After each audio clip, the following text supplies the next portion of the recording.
السلام عليكم. فيديو النهاردة الحلو بسبوسة. أنا بحب البسبوسة كتير وبعملها بكذا طريقة. عملت قبل كده بسبوسة الأكياس المتكرملة وكل اللي جربها عجبهم الطريقة جدا. هسيب لكم اللينك بتاعها في صندوق الوصف.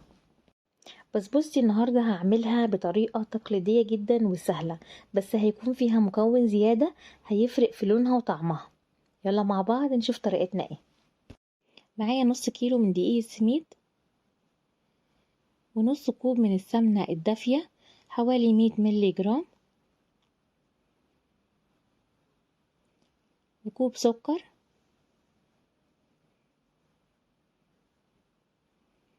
وكوب حليب برضو دافي.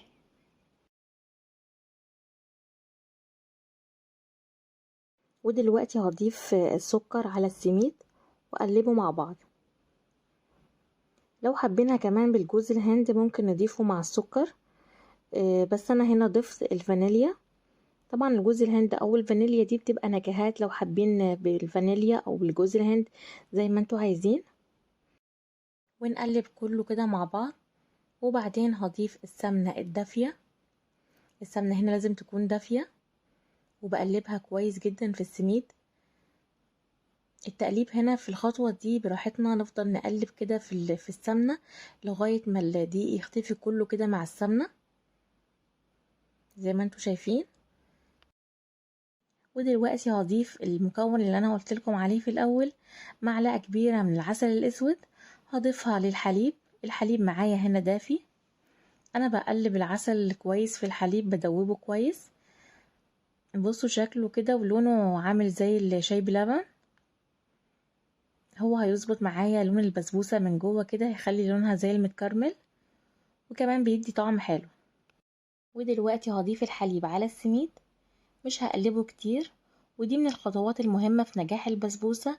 طبعا غير السمنة بنفضل نقلب فيها ونغلف فيها السميد كويس، لكن المواد السائلة كتر التقليب فيها بينشف البسبوسة مننا. هجيب صينية وادهنها سمنة. الصينية دي مقاس 26.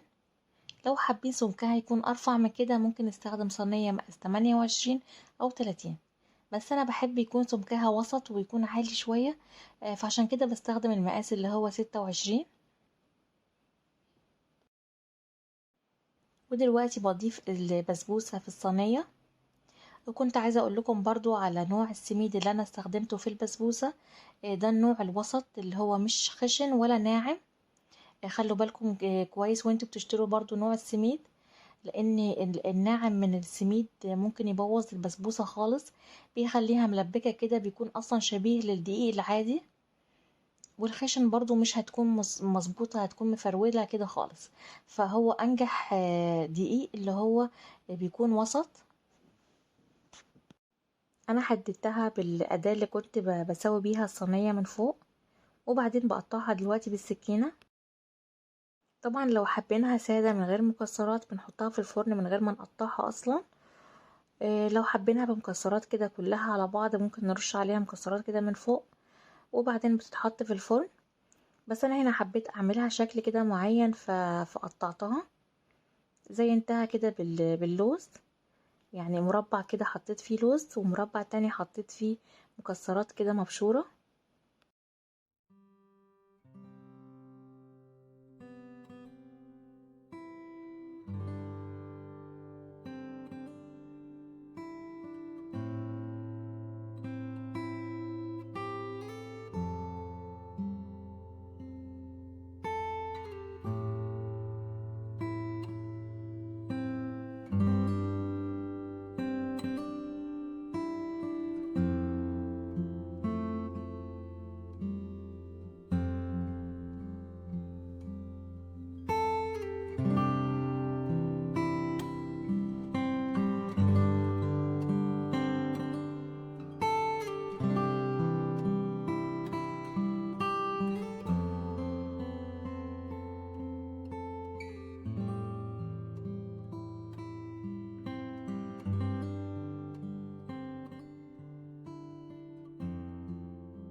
وهنا بضغط على المكسرات عشان تثبت على البسبوسة، وبدخلها الفرن. بكون مسخناها قبلها على درجة حرارة 180.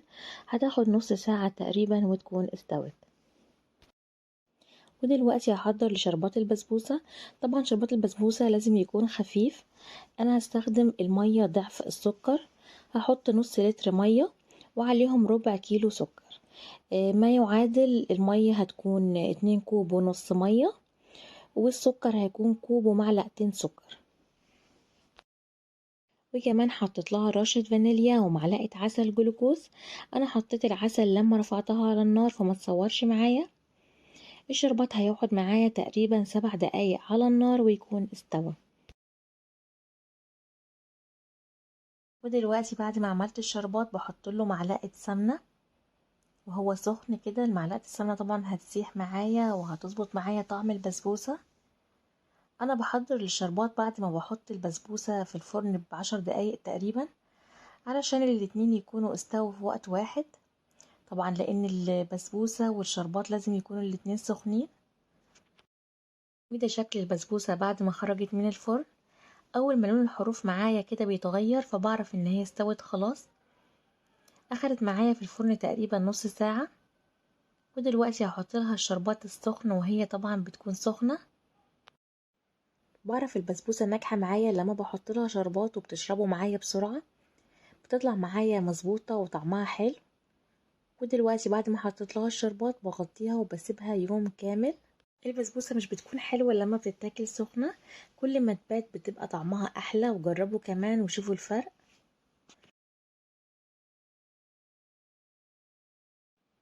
وده فيديو النهاردة عملت البسبوسة. عملتها بطريقة يعني عادية وتقليدية. ان شاء الله في الفترة اللي جاية هعمل لكم البسبوسة بطرق تانية مختلفة. البسبوسة المتكرملة والبسبوسة كمان بالقشطة. انواع كتير هتلاقوها للبسبوسة ان شاء الله. لو عجبكم الفيديو ما تنسوش تعملوا لايك وشير.